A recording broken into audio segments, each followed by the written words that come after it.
सतगुरु जी की अमृतमयी पावन बाणी का वो जल मिल जाए ना, तो सुक्का होया जीवन भी मनुख का हरिया भरिया हो सकता है। महाराज जी यही उपदेश करते हैं, मेरे माधो जी सतसंगत मेरे सो तरिया। ਜਿਹੜੇ सत संगत ਵਿੱਚ ਆ ਕੇ ਮਿਲ ਜਾਂਦੇ ਨੇ ਭਾਈ ਤਰ ਜਾਂਦੇ ਨੇ, ਉਹਨਾਂ ਦਾ ਜੀਵਨ ਬਦਲ ਜਾਂਦਾ ਹੈ।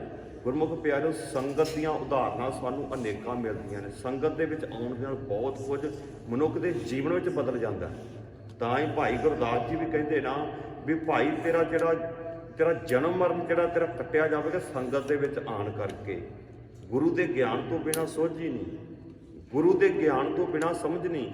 महाराज भाई गुरदास जी कहते हैं, जैसे जल धोए बिन अंबर मलीन होत, बिन तेल मैले जैसे केसू भयान है, जैसे बिन मांझे दर्पण जोतहीन होन, बरखा बिहोन जैसे खेत में न तान है, जैसे भवन अंधकार होत, लोने घरीत बिन भोजन समान है, तैसे बिन साध संगत जन्म मरण दुख, मिटत न भै भरम बिन गुर ज्ञान है। गुरु के ज्ञान तो बिना मनुख नूं सोझी नहीं, समझ नहीं। ਤੇ ਸਤਿਗੁਰੂ ਜੀ ਇਹ ਹੀ ਉਪਦੇਸ਼ ਕਰਦੇ ਨੇ, ਭਾਈ ਸੰਗਤ ਦੇ ਵਿੱਚ ਆਇਆ ਕਰ। ਉਹੀ ਆਪ ਜੀ ਨਿੱਤਾ ਪ੍ਰਤੀ ਲਾਹੇ ਪ੍ਰਾਪਤ ਕਰਨ ਵਾਸਤੇ ਸਤਿਗੁਰੂ ਜੀ ਦੀ ਹਜ਼ੂਰੀ ਦੇ ਵਿੱਚ ਆਉਂਦੇ ਜੇ। ਸਤਿਗੁਰੂ ਜੀ ਕਿਰਪਾ ਕਰਨ। ਜੋ ਅੱਜ ਦਾ ਪਾਵਨ ਸ਼ਲੋਕ ਧੰਨ ਗੁਰੂ ਤੇਗ ਬਹਾਦਰ ਮਹਾਰਾਜ ਸੱਚੇ ਪਾਤਸ਼ਾਹ ਜੀ ਨੇ ਉਪਦੇਸ਼ ਸਾਡੀ ਝੋਲੀ ਦੇ ਵਿੱਚ ਪਾਉਣਾ ਕੀਤਾ, ਉਸ ਉਪਦੇਸ਼ ਨੂੰ ਆਪਣੀ ਝੋਲੀ ਵਿੱਚ ਪਵਾਉਣ ਤੋਂ ਪਹਿਲਾਂ ਇਸ ਸੁਰਤ ਨੂੰ ਧੰਨ ਗੁਰੂ ਗ੍ਰੰਥ ਸਾਹਿਬ ਪਾਤਸ਼ਾਹ ਜੀ ਦੀ ਹਜ਼ੂਰੀ ਦੇ ਵਿੱਚ ਲੈ ਕੇ ਆਈਏ, ਜਿੱਥੇ ਅਸੀਂ ਸਰੀਰ ਕਰਕੇ ਸਤਿਗੁਰੂ ਜੀ ਦੀ ਪਾਵਨ ਮੁਕੱਦਸ ਗੋਦ ਦੇ ਵਿੱਚ ਅੱਜ ਬੈਠੇ ਹਾਂ, ਉੱਥੇ ਸੁਰਤ ਕਰਕੇ ਵੀ ਗੁਰਮੁਖ ਪਿਆਰਿਓ ਬੈਠੀਏ। ਭਗਤ ਕਬੀਰ ਸਾਹਿਬ ਜੀ, ਬਾਬਾ ਕਬੀਰ ਸਾਹਿਬ ਜੀ ਕਹਿੰਦੇ ਨੇ, ਮਨੁੱਖ ਦੀ ਜਿਹੜੀ ਸੋਚ ਇੱਦਾਂ ਦੀ ਹੈ, ਮਨ ਇੱਦਾਂ ਦਾ ਹੈ, ਜਿਵੇਂ ਇੱਕ ਪੰਛੀ ਹੁਣੇ ਰੁੱਖ 'ਤੇ ਬੈਠਾ ਹੈ ਤੇ ਸਾਡੇ ਵੇਂਦਿਆਂ ਵੇਂਦੇ ਉਹ ਦੂਸਰੇ ਰੁੱਖ 'ਤੇ ਜਾ ਕੇ ਬੈਠ ਜਾਂਦਾ ਹੈ। ਇਸੇ ਤਰ੍ਹਾਂ ਕਹਿਣ ਲੱਗੇ ਮਨੁੱਖ ਦਾ ਮਨ ਵੀ ਹੈ। ਉਹ ਮਨੁੱਖ ਦਾ ਮਨ ਹੁੰਦਾ ਤਾਂ ਸਰੀਰ ਗੁਰਦੁਆਰੇ ਹੁੰਦਾ, ਪਰ ਮਨ ਕਿਤੇ ਹੋਰ ਟਿਕਿਆ ਹੁੰਦਾ ਹੈ। ਸਤਿਗੁਰੂ ਜੀ ਉਪਦੇਸ਼ ਕਰਦੇ ਨਾ, ਧੰਨ ਗੁਰੂ ਅਰਜਨ ਸਾਹਿਬ ਪਾਤਸ਼ਾਹ ਜੀ ਦੀ ਅਲਾਹੀ ਬਾਣੀ, ਰੱਬੀ ਬਾਣੀ ਅਸੀਂ ਪੜ੍ਹਦੇ। ਸਤਿਗੁਰੂ ਜੀ ਨੇ ਸਾਨੂੰ ਲਿਖ ਕੇ ਦਿੱਤਾ ਗੁਰਬਾਣੀ ਦੇ ਵਿੱਚ, ਪ੍ਰਭ ਕੀ ਉਸਤਤ ਕਰੋ ਸੰਤ ਮੀਤ, ਸਾਵਧਾਨ ਇਕਾਗਰ ਜੀਤ। ਇਕਾਗਰਤਾ ਬਹੁਤ ਜ਼ਰੂਰੀ। ਆਓ ਗੁਰਮੁਖ ਪਿਆਰਿਓ, ਧੰਨ ਗੁਰੂ ਤੇਗ ਬਹਾਦਰ ਪਾਤਸ਼ਾਹ ਜੀ ਦਾ 15 ਨੰਬਰ ਜੋ ਸਲੋਕ ਹੈ, ਸਤਿਗੁਰੂ ਜੀ ਇਸ ਵਿੱਚ ਹਰਕ ਦੀ ਸੋਗ ਦੀ ਬਾਤ ਜਿਹੜੀ ਕਰਦੇ ਨੇ, ਭਾਵ ਕਿ ਮਨੁੱਖ ਖੁਸ਼ੀ ਵਿੱਚ ਤੇ ਗਮੀ ਵਿੱਚ ਵੀ ਉਹ ਇੱਕ ਸਮਾਨ ਹੀ ਹੁੰਦਾ ਹੈ। ਕਦੋਂ ਹੋ ਸਕਦਾ ਹੈ? ਜਦੋਂ ਉਹਦੇ 'ਤੇ ਪਰਮਾਤਮਾ ਅਕਾਲ ਪੁਰਖ ਵਾਹਿਗੁਰੂ ਦੀ ਕਿਰਪਾ ਬਖਸ਼ਿਸ਼ ਰਹਿਮਤ ਹੁੰਦੀ ਹੈ, ਉਦੋਂ ਹੀ ਮਨੁੱਖ ਸਥਿਰ ਹੋ ਸਕਦਾ, ਉਹਨਾਂ ਸਮਾਂ ਨਹੀਂ ਹੋ ਸਕਦਾ, ਨਹੀਂ ਤਾਂ ਮਨੁੱਖ ਭਟਕਣਾ ਦੇ ਵਿੱਚ ਹੀ ਪਿਆ ਰਹਿੰਦਾ। ਆਓ ਸਤਿਗੁਰੂ ਧੰਨ ਗੁਰੂ ਕਲਗੀਧਰ ਪਿਤਾ ਗੁਰੂ ਗੋਬਿੰਦ ਸਿੰਘ ਪਾਤਸ਼ਾਹ ਜੀ ਦੀ ਸੁਰਤ ਕਰਕੇ ਚਰਨ ਪਰਸੀਏ। ਸੁਰਤੀਆਂ ਬਿਰਤੀਆਂ ਨੂੰ ਇਕਾਗਰ ਚਿੱਤ ਕਰੋ। ਦਾਸ ਦੀ ਤੇ ਆਪਣੀ ਹਾਜ਼ਰੀ ਗੁਰੂ ਚਰਨਾਂ ਵਿੱਚ ਲਗਾਉਂਦੇ ਹੋਏ ਫਤਿਹ ਪ੍ਰਵਾਨੋ ਜੀ ਉਚਾਰਨ ਕਰੋ ਜੀ। ਵਾਹਿਗੁਰੂ ਜੀ ਕਾ ਖਾਲਸਾ, ਵਾਹਿਗੁਰੂ ਜੀ ਕੀ ਫਤਿਹ। ਸਤਨਾਮ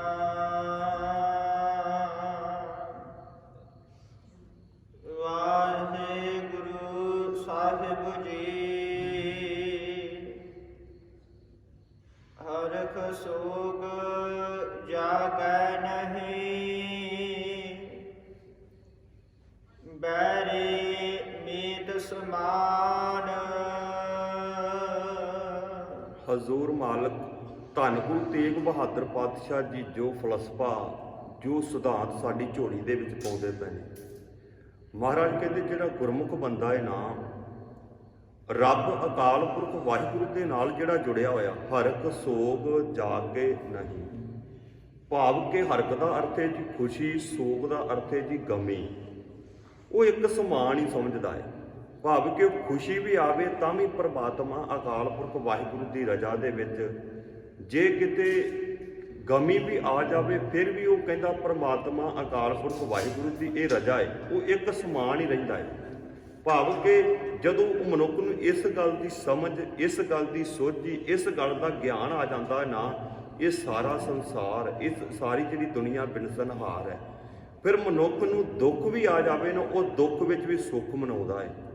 ਉਹ ਸੁੱਖ ਵਿੱਚ ਵੀ ਪ੍ਰਮਾਤਮਾ ਅਕਾਲ ਪੁਰਖ ਵਾਹਿਗੁਰੂ ਨੂੰ ਚੇਤੇ, ਦੁੱਖ ਵਿੱਚ ਵੀ ਪ੍ਰਮਾਤਮਾ ਅਕਾਲ ਪੁਰਖ ਵਾਹਿਗੁਰੂ ਨੂੰ ਚੇਤੇ ਰੱਖਦਾ ਹੈ। ਕਿਉਂਕਿ ਜਦੋਂ ਉਹਨੂੰ ਇਸ ਸਤਿਗੁਰੂ ਜੀ ਦੇ ਸ਼ਲੋਕ ਅਗਲੇ ਪਾਸੇ ਆਵੇਗਾ। ਸਤਿਗੁਰੂ ਸਾਨੂੰ ਸਮਝਾਉਂਦੇ ਮਨੁੱਖ ਜਦੋਂ ਇਸ ਗੱਲ ਦੀ ਸਮਝ ਆ ਜਾਂਦੀ ਨਾ, ਸੋਝੀ ਆ ਜਾਂਦੀ ਏ, ਮਹਾਰਾਜ ਕਹਿੰਦੇ ਨੇ ਜੋ ਉਪਜਿਓ ਸੋ ਬਿਨਸਹਿ ਪਰੋ ਆਜ ਕੇ ਕਾਲ, ਨਾਨਕ ਹਰਿ ਗੁਣ ਗਾਏ ਲੈ ਛਾੜ ਸਗਲ ਜੰਜਾਲ। ਫਿਰ ਭਾਵ ਕਿ ਮਨੁੱਖ ਦੇ ਘਰ ਕੋਈ ਗਮੀ ਵੀ ਆ ਜਾਵੇ ਨਾ, ਮਨ ਕਿ ਚਲੋ ਕੋਈ ਅਕਾਲ ਚਲਾਣਾ ਕਰ ਜਾਵੇ, ਹਰ ਕੇ ਉਹ ਗਮੀ ਏ, ਉਹ ਖੁਸ਼ੀ ਏ, ਤੇ ਖੁਸ਼ੀ ਦੇ ਵਿੱਚ ਜਾਂ ਗਮੀ ਆ ਸੋਗ ਆ ਜਾਵੇ ਤਾਂ ਉਹ ਕਹਿੰਦਾ ਵੀ ਨਹੀਂ ਭਾਈ ਰੋਣਾ ਨਹੀਂ, ਰੱਬ ਨੂੰ ਅਲਾਮਾ ਨਹੀਂ, ਕਿਉਂਕਿ ਇਹ ਜੋ ਕੁਝ ਹੁੰਦਾ ਪਿਆ ਉਹ ਪਰਮਾਤਮਾ ਅਕਾਲ ਪੁਰਖ ਵਾਹਿਗੁਰੂ ਦੀ ਜਿਹੜੀ ਕਿ ਰਜਾ ਦੇ ਵਿੱਚ ਹੁੰਦਾ ਪਿਆ। ਸਤਿਗੁਰੂ ਜੀ ਪਾਵਨ ਬਾਣੀ ਸਾਨੂੰ ਸਮਝਾਉਂਦੇ ਨੇ, ਮੂਰਖ ਮਨ ਉਸ ਪਰਮਾਤਮਾ ਅਕਾਲ ਪੁਰਖ ਵਾਹਿਗੁਰੂ ਦੇ ਕਹਿਣੇ ਦੇ ਵਿੱਚ ਚੱਲ। ਉਹ ਮਹਾਰਾਜ ਕਹਿੰਦੇ ਨੇ ਮੇਰੇ ਮਨ ਸਤਿਗੁਰ ਕੈ ਭਾਣੇ ਚੱਲ।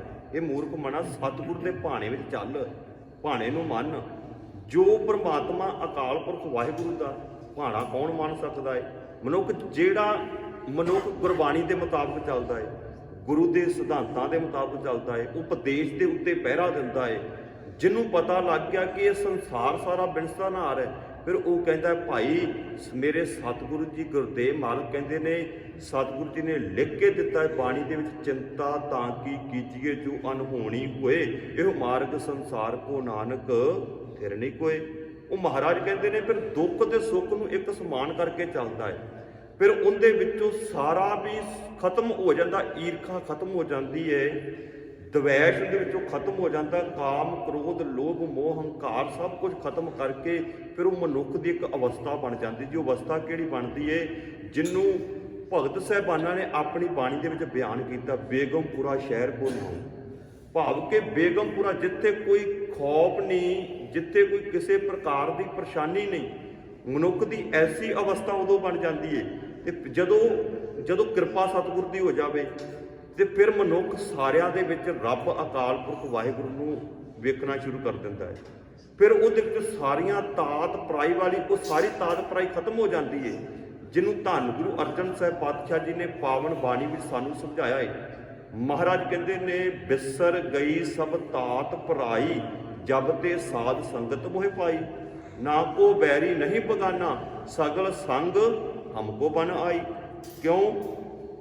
ਹੁਣ ਮੈਨੂੰ ਸਮਝ ਲੱਗ ਗਈ ਵੀ ਇਹ ਸਾਰਾ ਸੰਸਾਰ ਬਿਨਸਨ ਆ ਰਿਹਾ, ਖਤਮ ਹੋਣ ਵਾਲਾ ਏ। ਕਿਉਂ ਮੈਂ ਕਿਸੇ ਦੇ ਨਾਲ ਝਗੜਾ ਕਰਾਂ? ਕਿਉਂ ਮੈਂ ਆਪਣੇ ਜਿਹੜੀ ਮੇਰੇ ਕੋਲ ਖੁਸ਼ੀ ਹੈ, ਖੁਸ਼ੀ ਦੇ ਹੁੰਦਿਆਂ ਮੈਂ ਆਪਣੇ ਮਨ ਨੂੰ ਦੁੱਖ ਕਿਉਂ ਕਰਾਂ?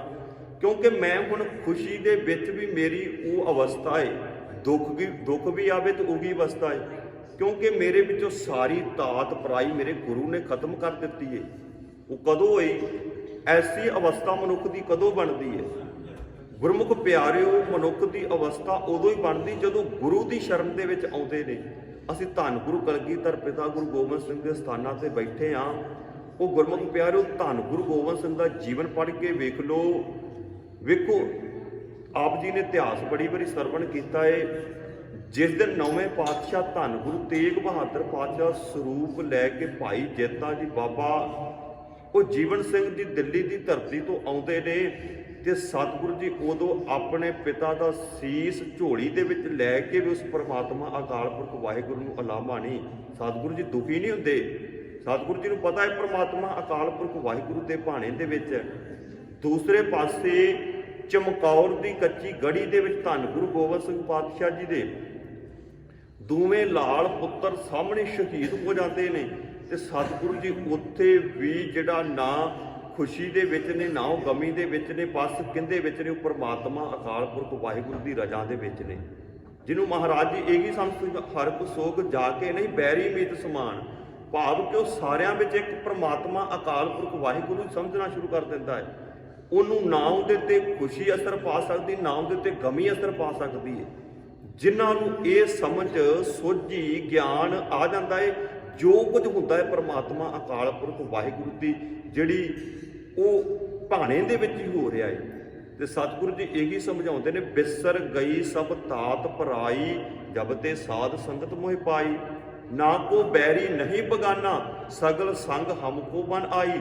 ਜੋ ਪ੍ਰਭ ਕੀਨੋ ਸੋ ਭਲ ਮਾਨਿਓ। ਜੋ ਪਰਮਾਤਮਾ ਅਕਾਲ ਪੁਰਖ ਵਾਹਿਗੁਰੂ ਕਰਦਾ ਉਹਨੂੰ ਭਲਾ ਕਰਕੇ ਮੰਨਦਾ। ਜੋ ਪ੍ਰਭ ਕੀਨੋ ਸੋ ਭਲ ਮਾਨਿਓ। ਇਹ ਸਮੱਤ ਸਾਧੂ ਤੇ ਪਾਈ, ਇਹ ਸਮੱਤ, ਇਹ ਸੋਝੀ, ਇਹ ਗਿਆਨ, ਇਹ ਸਮਝ ਸਾਧੂ ਕੌਣ ਹੈ? ਸਾਧੂ ਗੁਰੂ ਗ੍ਰੰਥ ਸਾਹਿਬ ਪਾਤਸ਼ਾਹ ਜੀ ਦੀ ਪਾਵਨ ਬਾਣੀ, ਸਤਿਗੁਰੂ ਜੀ 15 ਭਗਤਾਂ ਦੀ ਬਾਣੀ, 11 ਭੱਟਾਂ ਦੀ ਬਾਣੀ, 6 ਗੁਰੂ ਸਾਹਿਬਾਨਾਂ ਦੀ ਬਾਣੀ, 3 ਗੁਰੂ ਸਿੱਖਾਂ ਦੀ ਬਾਣੀ। ਭਾਵ ਕਿ ਜਦੋਂ ਮੈਨੂੰ 35 ਮਹਾਂਪੁਰਖਾਂ ਨੇ ਇਹ ਦੱਸ ਦਿੱਤਾ, ਭਾਈ ਇਹ ਸੰਸਾਰ ਦੇ ਉੱਤੇ ਜੇ ਰਹਿਣਾ ਤੇ ਆਹ ਚੀਜ਼ਾਂ ਮਨ ਦੇ ਵਿੱਚੋਂ ਤੈਨੂੰ ਕੱਢਣੀਆਂ ਪੈਣਗੀਆਂ। ਕਿਹੜੀਆਂ? ਆ ਹਰ ਇੱਕ ਸੋਗ ਜਿਹੜਾ ਤੂੰ ਇੱਕ ਸਮਾਨ ਤੈਨੂੰ ਸਮਝਣਾ ਪਵੇਗਾ। ਬਿਸਰ ਗਈ ਸਭ ਤਾਤ ਪਰਾਈ, ਜਬ ਤੇ ਸਾਧ ਸੰਗਤ ਮੋਹਿ ਪਾਈ, ਨਾ ਕੋ ਬੈਰੀ ਨਹੀਂ ਬਗਾਨਾ, ਸਗਲ ਸੰਗ ਹਮਕੋ ਬਾਨਾਈ, ਜੋ ਪ੍ਰਭ ਕੀਨੋ ਸੋ ਭਲ ਮਾਨਿਓ। ਇਹ ਜਿਹੜੀ ਇਹ ਗੁਰੂ ਜੋ ਕਰ ਦੋ ਉਹਨੂੰ ਤੂੰ ਮੰਨ ਕੇ ਚੱਲ। ਤੇ ਸਮੱਤ ਕਿੱਥੋਂ ਪਾਈ? ਸਾਧੂ ਕਿਹੜਾ? ਉਹ ਪਰਮਾਤਮਾ ਅਕਾਲ ਪੁਰਖ ਵਾਹਿਗੁਰੂ। 15 ਭਗਤਾਂ ਦੀ ਬਾਣੀ, 35 ਮਹਾਂਪੁਰਖਾਂ ਦੀ ਬਾਣੀ ਤੋਂ ਮੈਨੂੰ ਸਮੱਤ ਆਈ ਹੈ, ਸਮਝ ਆਈ ਹੈ, ਗਿਆਨ ਆਈ ਹੈ। ਤੇ ਫਿਰ ਸਭ ਮੇ ਰੱਬ ਰਹਾ, ਪ੍ਰਭ ਇੱਕ ਹੈ। ਇਹ ਫਿਰ ਸਾਰਿਆਂ ਵਿੱਚ ਤੈਨੂੰ ਪ੍ਰਮਾਤਮਾ ਅਕਾਲ ਪੁਰਖ ਵਾਹਿਗੁਰੂ ਹੀ ਦਿਸੇਗਾ। ਕਦੋਂ ਦਿਸੇਗਾ? ਜਦੋਂ ਤੂੰ ਪ੍ਰਮਾਤਮਾ ਅਕਾਲ ਪੁਰਖ ਵਾਹਿਗੁਰੂ ਦੇ ਮੁਤਾਬਕ ਚੱਲਣਾ ਸ਼ੁਰੂ ਕਰ ਦੇਵੇਂਗਾ। ਉਸ ਪ੍ਰਮਾਤਮਾ ਅਕਾਲ ਪੁਰਖ ਵਾਹਿਗੁਰੂ ਨੂੰ ਹਾਜ਼ਰ ਨਾਜ਼ਰ ਸਮਝੇਗਾ, ਤਾਂ ਹੀ ਤੂੰ ਇਸ ਹਰਕ ਸੋਗ ਵਾਲੀ ਬਿਰਤੀ ਤੋਂ ਤਾਂ ਤੂੰ ਉੱਠ ਸਕਦਾ ਹੈ। ਮਹਾਰਾਜ ਕਹਿੰਦੇ ਕਿ ਉਹ ਬਿਰਤੀ ਦੇ ਵਿੱਚ ਜਦੋਂ ਮਨੁੱਖ ਚਲਾ ਜਾਂਦਾ ਹੈ, ਫਿਰ ਮਨੁੱਖ ਉਸ ਬੇਗਮਪੁਰਾ ਸ਼ਹਿਰ ਵਿੱਚ ਚਲਾ ਜਾਂਦਾ ਜਿੱਥੇ ਕਿਸੇ ਵੀ ਪ੍ਰਕਾਰ ਦਾ ਨਾ ਖੌਫ ਹੈ, ਨਾ ਉਹਨੂੰ ਕਿਸੇ ਪ੍ਰਕਾਰ ਦੀ ਕਮੀ ਹੈ। ਤੇ ਫਿਰ ਸਾਰਿਆਂ ਦੇ ਵਿੱਚ ਉਹ ਪਰਮਾਤਮਾ ਅਕਾਲ ਪੁਰਖ ਵਾਹਿਗੁਰੂ ਨੂੰ ਹੀ ਜਾਣਦਾ ਹੈ। ਗੁਰਮੁਖ ਪਿਆਰੋ, ਮੈਂ ਇਤਿਹਾਸ ਆਪ ਜੀ ਦੇ ਨਾਲ ਸਾਂਝਾ ਕਰਨ ਲੱਗਾ ਸੀ ਧੰਨ ਗੁਰੂ ਕਲਗੀਧਰ ਪਿਤਾ ਗੁਰੂ ਗੋਬਿੰਦ ਸਿੰਘ ਪਾਤਸ਼ਾਹ ਦਾ। ਵੇਖੋ ਇਤਿਹਾਸ ਆਪ ਜੀ ਨੇ ਬੜੀ ਵਾਰੀ ਸਰਵਣ ਕੀਤਾ, ਟੂਕ ਮਾਤਰ ਮੈਂ ਆਪ ਜੀ ਦੇ ਨਾਲ ਹੀ ਸਾਂਝਾ ਕਰਨਾ। ਵੇਖੋ ਇੱਕ ਪਾਸੇ ਚਮਕੌਰ ਦੀ ਗੜੀ ਹੈ, ਦੂਜੇ ਪਾਸੇ ਉਹ ਰਾਜਾ ਦਸ਼ਰਥ ਜਿੰਦਾ ਪੁੱਤਰ ਬਨਵਾਸ ਲੈ ਕੇ 14 ਸਾਲਾਂ ਦਾ ਬਨਵਾਸ ਲੈ ਕੇ ਜਾਂਦਾ ਹੈ ਜੀ। 14 ਸਾਲਾਂ ਦਾ ਬਨਵਾਸ ਲੈ ਕੇ ਜਾਂਦਾ ਹੈ। ਪਤਾ ਹੈ ਪੁੱਤਰ ਨੇ 14 ਸਾਲਾਂ ਬਾਅਦ ਵਾਪਸ ਆ ਜਾਣਾ ਹੈ। ਉਹ ਖੁਸ਼ੀ ਵੀ ਨਹੀਂ ਸਹਾਰ ਸਕਿਆ ਤੇ ਦੁੱਖ ਵੀ ਨਹੀਂ ਸਹਾਰ ਸਕਿਆ। ਸਤਿਗੁਰੂ ਜੀ ਨੇ ਸਾਡੀ ਐਸੀ ਅਵਸਥਾ ਬਣਾਈ ਹੈ, ਤੂੰ ਦੁੱਖ ਵੀ ਸਹਾਰੇ ਤੇ ਤੂੰ ਖੁਸ਼ੀ ਵੀ ਸਹਾਰ ਸਕੇ। ਪਤਾ ਹੈ 14 ਸਾਲਾਂ ਬਾਅਦ ਮੇਰਾ ਪੁੱਤਰ ਬਨਵਾਸ ਲੈ ਕੇ ਚੱਲਿਆ, ਵਾਪਸ ਆ ਜਾਣਾ ਹੈ। ਜਦੋਂ ਪੁੱਤਰ ਅੱਖਾਂ ਤੋਂ ਓਲੇ ਹੋ ਜਾਂਦਾ ਹੈ, ਅੱਖਾਂ ਤੋਂ ਦਿਸਣਾ ਪੁੱਤਰ ਬੰਦ ਹੋ ਜਾ, ਰਾਜੇ ਦਸ਼ਰਥ ਨੇ ਆਪਣੇ ਜਿਹੜੇ ਮਕਾਨ ਦੇ ਉੱਤੇ ਚਬਾਰੇ ਉੱਤੇ ਚੜ੍ਹ ਕੇ ਉਹਨੇ ਛਾਲ ਮਾਰ ਕੇ ਆਤਮ ਹੱਤਿਆ ਕਰ ਲਈ। ਪੁੱਤ ਦਾ ਵਿਛੋੜਾ ਨਹੀਂ ਝੱਲ ਸਕਿਆ। ਉਹ ਭਾਵ ਕਿ ਜਿਹੜਾ ਉਹਨੂੰ ਉਸ ਵਕਤ ਦੁੱਖ ਮਿਲਿਆ, ਉਸ ਦੁੱਖ ਨੂੰ ਨਹੀਂ ਝੱਲ ਸਕਿਆ। ਦੂਸਰੇ ਪਾਸੇ ਇਤਿਹਾਸ ਨੂੰ ਕੰਪੈਰੀਜ਼ਨ ਕਰਕੇ ਵੇਖੋ, ਇਤਿਹਾਸ ਦਾ ਮਿਲਾਪ ਕਰਕੇ ਵੇਖੋ, ਚਮਕੌਰ ਦੀ ਕੱਚੀ ਗੜੀ ਦੇ ਵਿੱਚ ਦਸ਼ਮੇਸ਼ ਪਿਤਾ ਧੰਨ ਗੁਰੂ ਗੋਬਿੰਦ ਸਿੰਘ ਪਾਤਸ਼ਾਹ ਜੀ ਦੇ, ਸਤਿਗੁਰੂ ਜੀ ਦੇ ਦੋਵੇਂ ਪੁੱਤਰ ਸਾਹਮਣੇ ਸ਼ਹੀਦ ਹੋ ਜਾਂਦੇ ਨੇ। ਜਦੋਂ ਪੁੱਤਰਾਂ ਦੇ ਸਿਰ, ਜਦੋਂ ਪੁੱਤਰਾਂ ਦੀ ਛਾਤੀ ਉੱਤੇ ਤੀਰ ਵੱਜਦੇ ਨੇ, ਜਦੋਂ ਪੁੱਤਰਾਂ ਦੀ ਛਾਤੀ ਉੱਤੇ ਨੇਜੇ ਵੱਜਦੇ ਨੇ, ਜਦੋਂ ਪੁੱਤਰਾਂ ਦੀ ਸਰੀਰ ਦੇ ਉੱਤੇ ਵਾਰ ਹੁੰਦੇ ਨੇ, ਇੱਧਰ ਧੰਨ ਗੁਰੂ ਗੋਬਿੰਦ ਸਿੰਘ ਪਾਤਸ਼ਾਹ ਜੀ ਨੂੰ ਕਿੱਡਾ ਵੱਡਾ ਗੁਰਮੁਖ ਪਿਆਰਿਓ ਦੁੱਖ ਹੈ। ਇਹ ਹੈ ਤਾਂ ਦੁੱਖ ਨਾ, ਸਾਹਮਣੇ ਪੁੱਤਰ ਸ਼ਹੀਦ ਹੁੰਦੇ ਪਏ ਨੇ, ਪੁੱਤਰ ਪਤਾ ਵਾਪਸ ਨਹੀਂ ਆਉਣੇ। ਇੱਧਰ ਧੰਨ ਗੁਰੂ ਗੋਬਿੰਦ ਸਿੰਘ ਪੁੱਤਰਾਂ ਦੀ ਸ਼ਹਾਦਤ ਤੇ ਬੋਲੇ ਸੋ ਨਿਹਾਲ ਦੇ ਚਕਾਰੇ ਛੱਡਦੇ ਪਏ ਜੀ।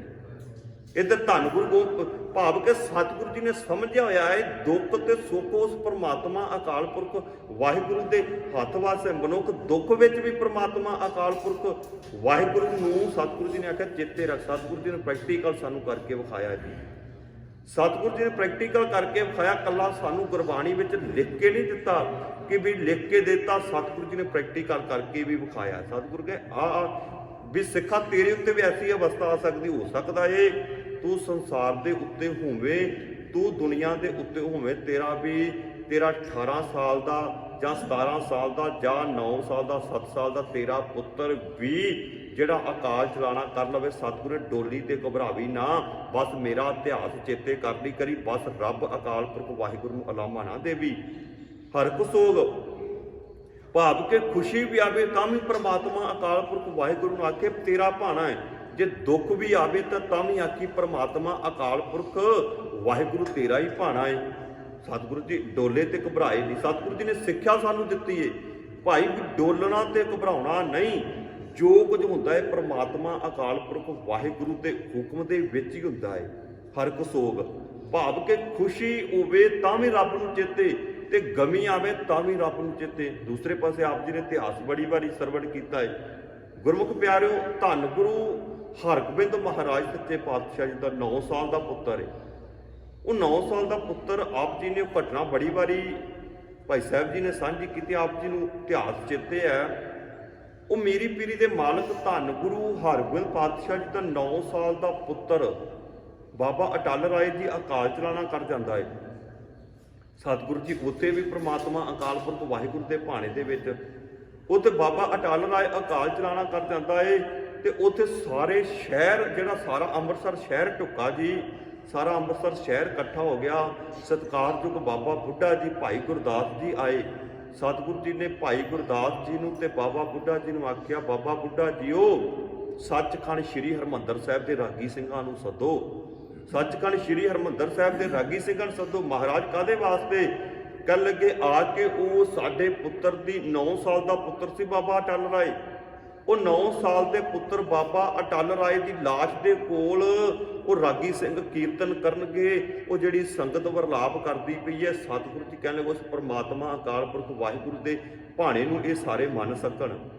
ਇਹ ਰੋਣ ਤੇ ਧੋਣ ਨਾ, ਭਾਵ ਕਿ ਜੇ ਸਾਡੇ ਘਰੇ ਜਿਸ ਦਿਨ ਬਾਬੇ ਅਟਲ ਰਾਏ ਦਾ ਜਨਮ ਹੋਇਆ ਸੀ ਉਸ ਦਿਨ ਵੀ ਪੂਰੀ ਖੁਸ਼ੀ ਸੀ, ਜੇ ਅੱਜ ਉਸ ਦਿਨ ਵੀ ਇੱਕ ਭਾਣਾ ਵਾਪਰਿਆ ਸੀ, ਰੱਬ ਦਾ ਭਾਣਾ ਵਾਪਰਿਆ ਤੇ ਬਾਬੇ ਅਟਲ ਰਾਏ ਦਾ ਜਨਮ ਹੋਇਆ ਸੀ, ਅੱਜ ਫਿਰ ਰੱਬ ਦਾ ਭਾਣਾ ਵਾਪਰਿਆ ਏ ਤੇ ਅਟਲ ਰਾਏ ਇਸ ਦੁਨੀਆ ਦੇ ਸੰਸਾਰ ਦੇ ਉੱਤੇ ਤੁਰ ਗਿਆ ਏ। ਉਹ ਭਾਈ ਗੁਰਦਾਸ ਜੀ ਨੂੰ ਆਖੇ, ਭਾਈ ਗੁਰਦਾਸ ਜੀ ਸਤਿਕਾਰਯੋਗ ਬਾਬਾ ਬੁੱਢਾ ਜੀ ਉਹ ਰਾਗੀ ਸਿੰਘਾਂ ਨੂੰ ਸੱਦੋ, ਉਹ ਸਾਡੇ ਪੁੱਤਰ ਦੀ ਲਾਸ਼ ਦੇ ਕੋਲ ਕੀਰਤਨ ਕਰਨ। ਉਦੋਂ ਬਾਬਾ ਬੁੱਢਾ ਜੀ ਨੇ ਆਖਿਆ, ਸਤਿਗੁਰੂ ਜੀ ਉਹ ਗੁਰੂ ਗ੍ਰੰਥ ਸਾਹਿਬ ਦੇ ਵਿੱਚ ਐਸਾ ਕੋਈ ਸ਼ਬਦ ਹੈ, ਐਸਾ ਕੋਈ ਸ਼ਬਦ ਹੈ ਜਿਹੜਾ 9 ਸਾਲ ਦੇ ਪੁੱਤਰ ਦੀ ਲਾਸ਼ ਦੇ ਕੋਲ ਸ਼ਬਦ ਗਾਇਆ ਜਾ ਸਕੇ? ਧੰਨ ਗੁਰੂ ਹਰਗੋਬਿੰਦ ਪਾਤਸ਼ਾਹ ਜੀ ਨੇ ਕਿਹਾ, ਹਾਂ ਬਾਬਾ ਜੀ ਉਹ ਗੁਰੂ ਗ੍ਰੰਥ ਸਾਹਿਬ ਦੇ ਵਿੱਚ ਸ਼ਬਦ ਹੈ। ਸਤਿਗੁਰੂ ਜੀ ਨੇ ਆਖਿਆ, ਸਾਡੇ ਜਿਹੜੇ ਪਿਤਾ ਧੰਨ ਗੁਰੂ ਅਰਜਨ ਸਾਹਿਬ ਮਹਾਰਾਜ ਦੇ ਪਾਤਸ਼ਾਹ ਜੀ ਨੇ ਕਿਸੇ ਉਸ ਸਤਿਗੁਰੂ ਜੀ ਨੇ ਤੱਤੀ ਲੋਹ ਤੇ ਬੈਠ ਕੇ ਜਿਹੜਾ ਸ਼ਬਦ ਖਾਇਆ ਸੀ ਨਾ, ਰੱਬ ਅਕਾਲ ਪੁਰਖ ਵਾਹਿਗੁਰੂ ਦੇ ਭਾਣੇ ਦੇ ਵਿੱਚ ਚੱਲਣ ਵਾਸਤੇ ਸਾਨੂੰ ਉਪਦੇਸ਼ ਦਿੱਤਾ ਸੀ। ਸਤਿਗੁਰੂ ਜੀ ਕਹਿਣ ਲੱਗੇ, ਬਾਬਾ ਜੀ ਉਹ ਗੁਰੂ ਗ੍ਰੰਥ ਸਾਹਿਬ ਵਿੱਚ ਸ਼ਬਦ ਹੈ। ਕਿਹੜਾ ਮਹਾਰਾਜ? ਕਿਹੜਾ ਸ਼ਬਦ? ਰਾਗੀ ਸਿੰਘਾਂ ਨੇ ਆ ਕੇ ਸ਼ਬਦ ਪੜ੍ਹ ਦਿੱਤਾ ਜੀ। ਉਹ ਰਾਗੀ ਸਿੰਘਾਂ ਨੇ ਆਖਿਆ, ਤੇਰਾ ਕੀਆ ਮਿੱਠਾ ਲਾਗੇ। ਕਹਿਣ ਲੱਗੇ, ਤੇਰਾ ਕੀਆ ਮਿੱਠਾ ਲਾਗੇ, ਭਾਵ ਕਿ ਰੱਬਾ ਅਕਾਲ ਪੁਰਖ ਵਾਹਿਗੁਰੂ ਇਹ ਤੇਰਾ ਭਾਣਾ ਸਾਨੂੰ ਮਿੱਠਾ ਕਰਕੇ ਲੱਗਦਾ ਹੈ। ਕਹਿੰਦੇ, ਹਰ ਕਾ ਨਾਮ ਰਿਦੇ ਨਿਤ ਧਿਆਈ, ਸੰਗੀ ਸਾਥੀ ਸਗਲ ਤਰਾਈ, ਗੁਰ ਮੇਰੇ ਸੰਗ ਐ ਸਦਾ ਨਾਲੇ, ਸਿਮਰ ਸਿਮਰਤ ਸਦਾ ਸੰਭਾਲੇ, ਤੇਰਾ ਕੀਆ ਮਿੱਠਾ ਲਾਗੇ, ਜਨ ਨਾਨਕ ਨਾਮ ਪਦਾਰਥ ਮੰਗੇ। ਨਾਨਕ ਇਹ ਨਾਮ ਦੀ ਪਦਾਰਥ ਦੀ ਮੰਗ ਕਰਦਾ। ਰੱਬ ਅਕਾਲ ਪੁਰਖ ਵਾਹਿਗੁਰੂ ਦੇ ਕੀਤੇ ਭਾਣੇ ਨੂੰ ਕਹਿਣ ਲੱਗੇ ਮਿੱਠਾ ਕਰਕੇ ਅਸੀਂ ਮੰਨਦੇ ਪਏ ਹਾਂ। ਉਸ ਦਿਨ ਵੀ ਇੱਕ ਭਾਣਾ ਵਾਪਰਿਆ ਸੀ, ਬਾਬਾ ਜੀ ਅੱਜ ਫਿਰ ਜਿਤਨੀ ਆਜੂ ਅਰਬਲਾ ਬਾਬੇ ਅਟਲ ਰਾਏ ਨੂੰ ਮਿਲੀ ਸੀ। ਬਾਬਾ ਅਟਲ ਰਾਏ ਅਕਾਲ ਚਲਾਣ ਕਰਕੇ ਡਰੋਲੀ ਭਾਈਕੀ ਦੀ ਧਰਤੀ ਤੋਂ ਸਤਿਗੁਰੂ ਜੀ ਦਾ ਸਾਂਢੂ ਸਾਈਂ ਦਾਸ ਗਿਆ ਜੀ। ਸਾਹਮਣੇ ਲਾਸ਼ ਪਈ ਬਾਬਾ ਅਟਲ ਰਾਏ ਦੀ। ਹੁਣ ਸਾਹਮਣੇ ਲਾਸ਼ ਪਈ, ਜਾ ਕੇ ਜਦੋਂ ਬਾਬਾ ਅਟਲ ਰਾਏ ਦੀ ਲਾਸ਼ ਦੇ ਕੋਲ ਗਿਆ ਨਾ, ਸਤਿਗੁਰੂ ਜੀ ਦਾ ਸਾਂਢੂ ਸਾਈਂ ਦਾਸ ਡਰੋਲੀ ਭਾਈਕੀ ਚੱਲ ਕੇ ਗਿਆ। ਸਾਰਾ ਅੰਮ੍ਰਿਤਸਰ ਸ਼ਹਿਰ ਸਤਿਗੁਰੂ ਜੀ ਦੇ ਘਰ ਉੱਥੇ ਇਕੱਠਾ ਹੋਇਆ, ਰਾਗੀ ਸਿੰਘ ਕੀਰਤਨ ਕਰਦੇ ਪਏ। ਇਹ ਬਾਬਾ ਅਟਲ ਰਾਏ ਦੀ ਲਾਸ਼ ਵੇਖ ਕੇ ਇਹ ਸਾਈਂ ਦਾਸ ਨੇ ਧਾ ਮਾਰੀ। ਇਹ ਧੰਨ ਗੁਰੂ ਹਰਗੋਬਿੰਦ ਪਾਤਸ਼ਾਹ ਜੀ ਕਹਿਣ ਲੱਗੇ, ਉਹ ਸਾਈਂ ਦਾਸ ਮੈਂ ਤੈਨੂੰ ਆਖਿਆ ਵੀ ਰੋਣਾ ਨਹੀਂ। ਉਹ ਕਹਿਣ ਲੱਗੇ, ਮਹਾਰਾਜ ਰੋਣ ਤਾਂ ਆਉਂਦਾ ਹੈ। ਫਿਰ ਇਹਨੇ ਧਾ ਮਾਰੀ, ਰੋਣ ਲੱਗਾ। ਸਤਿਗੁਰੂ ਜੀ ਨੇ ਆਖਿਆ, ਉਹ ਸਾਈਂ ਦਾਸ ਤੈਨੂੰ ਆਖਿਆ ਰੋਣਾ ਨਹੀਂ। ਉਹ ਕਹਿਣ ਲੱਗੇ, ਮਹਾਰਾਜ ਰੋਣਾ ਕਿਉਂ ਨਹੀਂ? ਤੁਹਾਡਾ 9 ਸਾਲ ਦਾ ਪੁੱਤਰ ਅਕਾਲ ਚਲਾਣਾ ਕਰ ਗਿਆ, ਚੜ੍ਹਾਈ ਕਰ ਗਿਆ, ਮਹਾਰਾਜ ਰੋਣ ਤਾਂ ਆਉਂਦਾ ਹੈ। ਕਹਿਣ ਲੱਗੇ, ਨਹੀਂ ਉਹ ਅਟਲ ਰਾਏ ਰੱਬ ਦੇ ਭਾਣੇ ਵਿੱਚ ਆਇਆ ਸੀ। ਉਸ ਦਿਨ ਵੀ ਅਸੀਂ ਰੱਬ ਦਾ ਭਾਣਾ ਮੰਨਿਆ ਸੀ, ਅੱਜ ਫਿਰ ਅਸੀਂ ਰੱਬ ਦਾ ਭਾਣਾ ਮੰਨਦੇ ਪਏ ਹਾਂ। ਕਹਿਣ ਲੱਗੇ, ਨਹੀਂ ਮਹਾਰਾਜ ਰੋਣ ਤਾਂ ਆਉਂਦਾ ਹੈ। ਉਹ ਸਾਈਂ ਦਾਸ ਨੂੰ ਕਹਿਣ ਲੱਗੇ, ਸਾਈਂ ਦਾਸ ਸਤਿਗੁਰੂ ਜੀ ਨੇ ਉੱਥੇ ਇੱਕ ਪ੍ਰੈਕਟੀਕਲ ਕਰਕੇ ਵਿਖਾਇਆ ਜੀ। ਸਾਈਂ ਦਾਸ ਨੂੰ ਉੱਥੇ ਉਪਦੇਸ਼ ਦਿੱਤਾ। ਕਹਿਣ ਲੱਗੇ, ਸਤਿਗੁਰੂ ਉਪਦੇਸ਼ ਕੀਤਾ ਵੀ ਖੁਸ਼ੀ ਵੀ ਆਵੇ ਤਾਂ ਵੀ ਰੱਬ ਦੇ ਭਾਣੇ ਵਿੱਚ, ਤੇ ਗਮੀ ਵੀ ਆਵੇ ਤਾਂ ਵੀ ਰੱਬ ਦੇ ਭਾਣੇ ਵਿੱਚ ਕਿਵੇਂ ਰਹਿਣਾ, ਹੁਕਮ ਦੇ ਵਿੱਚ ਕਿਵੇਂ ਚੱਲਣਾ। ਉਹ ਸਤਿਗੁਰੂ ਜੀ ਕਹਿਣ ਲੱਗੇ, ਸਾਈਂ ਦਾਸ ਇੰਝ ਕਰ ਵੀ ਧਰਤੀ ਦੇ ਉੱਤੇ ਇੱਕ ਲਕੀਰ ਵਾ। ਧਰਤੀ ਉੱਤੇ ਇਹਨੇ ਲਕੀਰ ਵਾਈ ਜੀ ਸਾਈਂ ਦਾਸ ਨੇ। ਜਦੋਂ ਲਕੀਰ ਵਾਈ ਨਾ, ਲਕੀਰ ਵਾਹ ਕੇ ਮਹਾਰਾਜ ਕਹਿਣ ਲੱਗੇ, ਭਾਈ ਸਾਈਂ ਦਾਸ ਇਹ ਲਕੀਰ ਮਟੇ ਦੇ, ਖਤਮ ਕਰ ਦੇ। ਇਹਨੇ ਲਕੀਰ ਖਤਮ ਕਰਤੀ, ਮਟੇਤੀ। ਸਤਿਗੁਰੂ ਜੀ ਕਹਿਣ ਲੱਗੇ, ਕੁਝ ਮਹਿਸੂਸ ਹੋਇਆ? ਕੋਈ ਗਿਆਨ ਮਿਲਿਆ, ਕੋਈ ਸੋਝੀ ਆਈ, ਕੋਈ ਪਤਾ ਲੱਗਾ। ਉਹ ਕਹਿਣ ਲੱਗਾ ਮਹਾਰਾਜ ਤੁਸਾਂ ਨੇ ਹੁਕਮ ਕੀਤਾ ਲਕੀਰ ਵਾਹ ਦਿੱਤੀ, ਤੁਸਾਂ ਨੇ ਹੁਕਮ ਕੀਤਾ ਲਕੀਰ ਮਿਟੇ ਦਿੱਤੀ। ਬਸ ਧੰਨ ਗੁਰੂ ਹਰਗੋਬਿੰਦ ਪਾਤਸ਼ਾਹ ਕਹਿਣ ਲੱਗੇ ਇਹ ਤੈਨੂੰ ਤੇਰੇ ਵਾਸਤੇ ਗਿਆਨ ਸੀ, ਇਹ ਹੀ ਤੇਰੇ ਵਾਸਤੇ ਸਮਝ ਸੀ। ਉਹ ਬਾਬਾ ਅਟਲ ਰਾਏ ਸਾਡੇ ਘਰ ਇਸ ਲਕੀਰ ਦੀ ਤਰ੍ਹਾਂ ਰੱਬ ਦੇ ਹੁਕਮ ਦੇ ਵਿੱਚ ਆਇਆ। ਉਸ ਰੱਬ ਨੇ ਜਿਸ ਦਿਨ ਚਾਹਿਆ ਤੇ ਇਸ ਲਕੀਰ ਨੂੰ ਮਿਟੇਤਾ। ਕੋ ਸਤਨਾਮ ਸ੍ਰੀ ਵਾਹਿਗੁਰੂ। ਉਹ ਮਹਾਰਾਜ ਕਹਿਣ ਲੱਗੇ ਭਾਈ ਉਹ ਰੱਬ ਅਕਾਲ ਪੁਰਖ ਸਾਨੂੰ ਉਸ ਦਿਨ ਵੀ ਖੁਸ਼ੀ ਸੀ ਤੇ ਅੱਜ ਵੀ ਜਿੰਨਾ ਸਮਾਂ ਸਾਡੇ ਕੋਲ ਉਹ ਟਲ ਰਾਏ ਰਿਹਾ, ਸਾਨੂੰ ਅੱਜ ਵੀ ਖੁਸ਼ੀ। ਉਹ ਰੱਬ ਅਕਾਲ ਪੁਰਖ ਵਾਹਿਗੁਰੂ ਦੇ ਵਿੱਚ ਲੀਨ ਹੋ ਗਿਆ, ਪ੍ਰਵਾਨ ਹੋ ਗਿਆ ਹੈ। ਸਤਿਗੁਰੂ ਜੀ ਇਹੀ ਸਾਨੂੰ ਉਪਦੇਸ਼, ਇਹੀ ਸਾਨੂੰ ਸਿਧਾਂਤ ਦ੍ਰਿੜ ਕਰਵਾਉਂਦੇ ਪਏ ਨੇ। ਹੇ ਮਨੁੱਖ ਹਰਕ ਸੋਗ ਜਾ ਕੇ ਨਹੀਂ ਬੈਰੀ ਮੀਤ ਸਮਾਨ। ਭਾਵ ਕਿ ਫਿਰ ਉਹਨੂੰ ਮਨੁੱਖ ਨੂੰ ਸਾਰਿਆਂ ਵਿੱਚ ਹੀ ਪਰਮਾਤਮਾ ਅਕਾਲ ਪੁਰਖ ਵਾਹਿਗੁਰੂ ਦਿਸਣ ਲੱਗ ਪੈਂਦਾ। ਬੈਰੀ ਮੀਤ ਸਮਾਨ ਭਾਵ ਕਿ ਉਹ ਬੈਰੀਆਂ ਨੂੰ ਵੀ ਆਪਣੇ ਮਿੱਤਰ ਕਰਕੇ ਜਦੋਂ ਪਤਾ ਲੱਗ ਜਾਂਦਾ ਵੀ ਸੰਸਾਰ ਦੇ ਉੱਤੇ ਸਦੀਵ ਕਾਲ ਵਾਸਤੇ ਨਹੀਂ ਰਹਿਣਾ, ਕਾਹਦਾ ਕਿਸੇ ਨਾਲ ਲੜਾਈ, ਕਾਹਦਾ ਕਿਸੇ ਨਾਲ ਝਗੜਾ, ਕਾਹਦਾ ਕਿਸੇ ਨਾਲ ਬਦਲੇ ਦੀ ਭਾਵਨਾ। ਕਿਉਂਕਿ ਮਹਾਰਾਜ ਕਹਿੰਦੇ ਬੈਰੀ ਮੀਤ ਸਮਾਨ। ਉਹ ਬੈਰੀਆਂ ਨੂੰ ਵੀ ਆਪਣੇ ਮਿੱਤਰਾਂ ਦੇ ਸਮਾਨ ਫਿਰ ਸਮਝਣਾ ਸ਼ੁਰੂ ਕਰ ਦਿੰਦਾ। ਫਿਰ ਉਹ ਕਹਿੰਦਾ ਵੀ ਜਿਹੜੇ ਇਹ ਬੈਰੀ ਨੇ ਇਹ ਵੀ ਮੇਰੇ ਇਹ ਮਿੱਤਰ ਬਣ ਗਏ ਨੇ। ਕਿਉਂਕਿ ਇਹ ਜਦੋਂ ਸਮੱਤ ਸਤਿਗੁਰੂ ਜੀ ਸਾਨੂੰ ਦਿੰਦੇ ਨੇ, ਜਦੋਂ ਸੋਝੀ ਸਤਿਗੁਰੂ ਜੀ ਸਾਨੂੰ ਦਿੰਦੇ ਨੇ। ਗੁਰੂ ਕੋ ਪਿਆਰਿਓ, ਗੁਰੂ ਦੇ ਗਿਆਨ ਤੋਂ ਬਿਨਾਂ ਮਨੁੱਖ ਨੂੰ ਸੋਝੀ ਨਹੀਂ ਆ ਸਕਦੀ।